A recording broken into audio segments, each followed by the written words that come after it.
So real quickly, the story how I got into personal injury and how it came full-fold is, when I got into practice, I started doing, I was trained in the basics of business first. So that helped me to do real well, real quick in my practice when I opened, okay? Then, be honest with you, the regular practice to me got kind of boring. And so I started moving more toward personal injury because it was more challenging, and obviously it's more lucrative. But it wasn't just the lucrative part to me. To me, I really like the challenge. To me, it's like a chess game, with court and law and attorneys and winning and all that. So that was, to me, was exciting.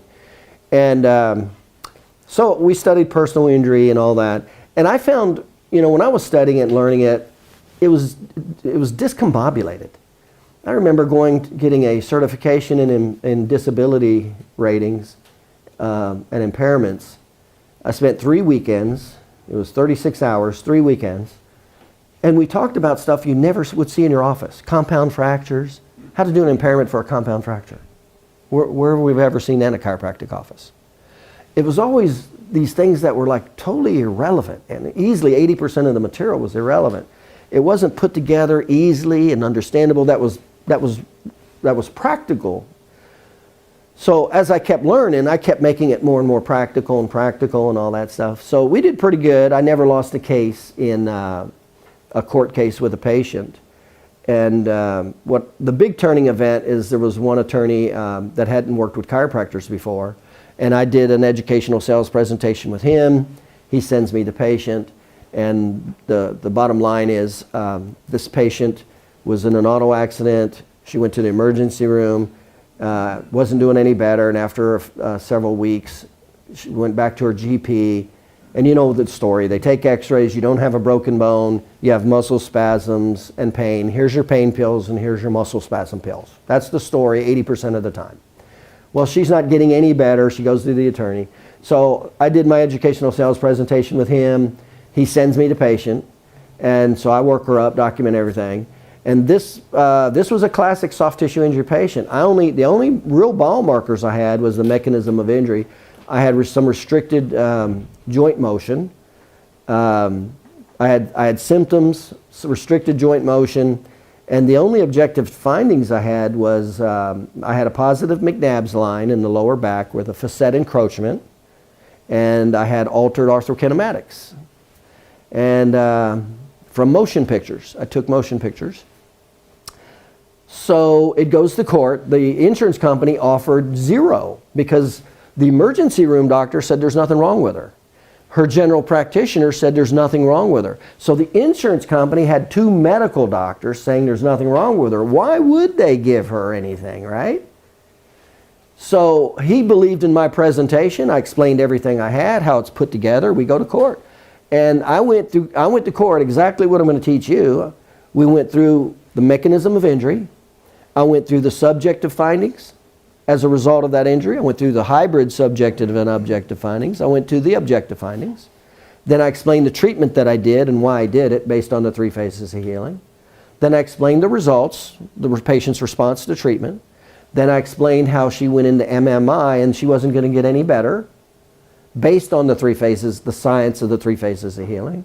Then I gave her an impairment rating from the AMA guides based on everything that I said.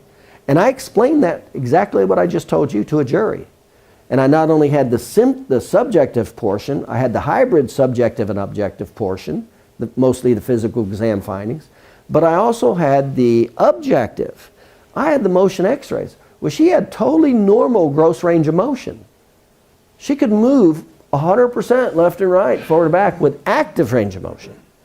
When I showed those x-rays, all the motion was in her hips. Her hips were just jacked like this. Her spine, the inner segments of her spine, were totally stovepiped. So she did have totally normal gross range of motion. She had totally abnormal intersegmental spinal motion. Not only did it not couple, you know how motor units should couple, bend upon each other, not only was it not doing that, it had aberrant rotation. You know, in the low back, it should rotate to the spine. It was going in the opposite direction. It was very easy for me to show the jury that. And then I explained everything. So I was able to connect the mechanism of injury with the subjective, hybrid, and totally objective. I was able to explain why she's MMI and what the impairment rating is, and here it is.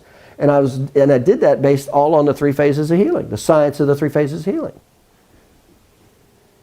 So I was on the stand 2 days for about 6 hours, 6 to 8 hours, against 2 medical doctors that said there was nothing wrong with her. Jury comes back and says, no, we agree with Dr. Paul. Ching, policy limit award, $110,000. She had no disc injury, no permanent nerve damage, no concussion, no fracture. She had a soft tissue spinal injury. That's what she had.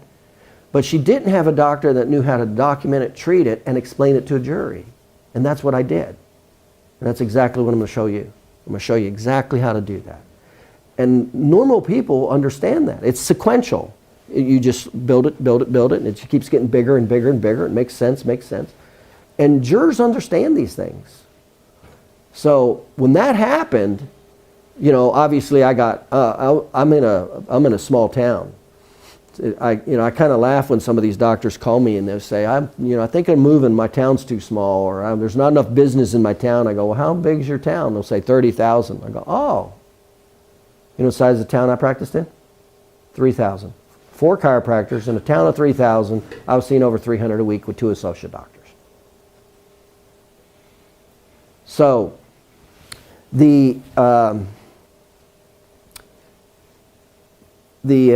lost my train of thought there for a second. Oh, the referrals. Bam. I didn't have to, everything he got, he sent to me. And then his immediate circle of influence, well, word gets out, that somebody knows what they're doing. And he told his friends, besides, people finding out. And immediately, I had 2, 3, 4 attorneys sending me all their business, and that was that. That was it. I didn't do any more marketing after that. And then I just kept training associate doctors and opening offices. And then I'm a speaker. I was a speaker in 3 chiropractic colleges. Logan College, Parker College, and Texas Chiropractic College. And I taught marketing, business and marketing to those schools. Had a 97% good to above average rating with my talks. And then I also, I'm one of the largest donors to my school. I've donated over $500,000 through multiple chiropractic colleges, mainly toward building buildings and tuition, scholarships, things like that. And then now I've written 8 books. So that's a little bit, and I've opened 77 offices in 20 states. So that's a little bit about the history of, where I come from, personal injury, how it all comes together. And that's exactly what we're going to teach you. We're going to teach you those exact steps to take it from point 0 all the way up. And not every case is going to be that kind of case. Some of them will. Some of them will be average, and some of them just won't be it. They'll be normal. And then I'm going to show you how to know the difference, and then also how to teach the attorney if he has a bad case, if he has an average case, or if he has above average case. I'll give you one last example. One doctor I was working with, he took his practice up over right at $1 million within 12 months from this personal injury program you're going to learn. And one of the clients, in other words, he didn't try to make everyone a policy limit, because they're not. Every case is not a policy limit, but a good percentage of them are way more than what's going on now. They're just not getting what they deserve because of bad documentation from the doctors. So as an example in this case, he now knew what kind of case he had, and he didn't have that good of a case. So the client wanted to sue. The client thought there was more to her case than what was. My client educated the attorney and said, well, this is what you do have, but this is also what you don't have to win a policy limit award. And the attorney understood that. But the client kept calling the attorney saying, oh, I want to sue, I want to sue, I want to sue. So the attorney called my client and said, hey, can you call your patient and explain to them what you explained to me, how, the real value of this case? So he did. He called the patient and said, this is how the cases work. This is what you have. This is what you don't have. And based on this, I would not recommend going to court. See, that's called smart. That's not trying to make every case a grand slam. It's understanding the differences and knowing how to document it and explain it. In other words, it's called being honest. And so my client says, the attorney called him back and said, yep, she's okay with settling now. Because that's what that case did need to settle. It did not need to go. And one of the reasons I pointed that out to you is I said I've never lost a case in court, which is true.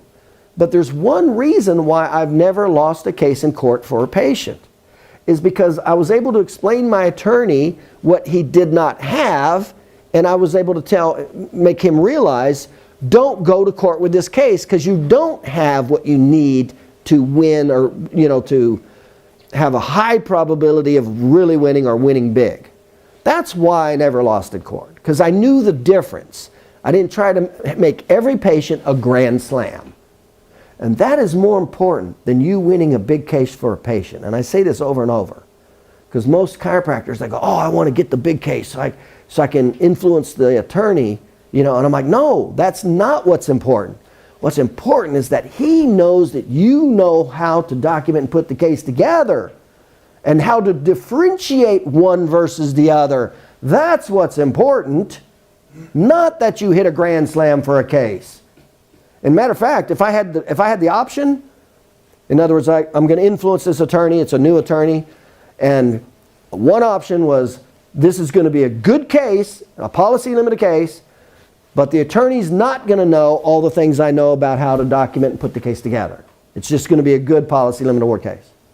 And then there's another case that I can explain to the attorney what makes it a good case or a bad case, and where this particular patient stands within that case. That's the one I want for the attorney, because that's what sells the attorneys, not a one-off that you just hit a grand slam once.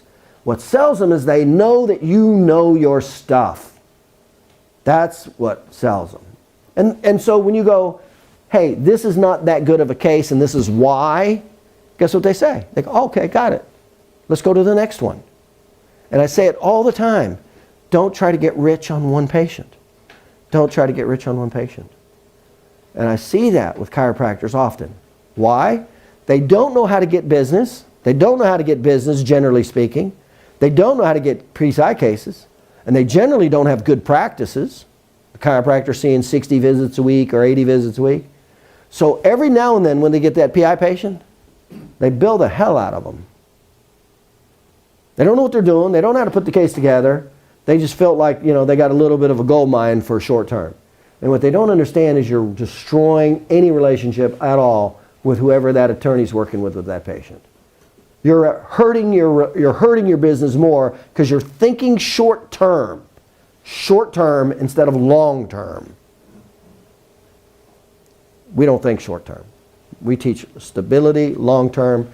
What do you have? What do you not have? Present it, and that's what it is, period.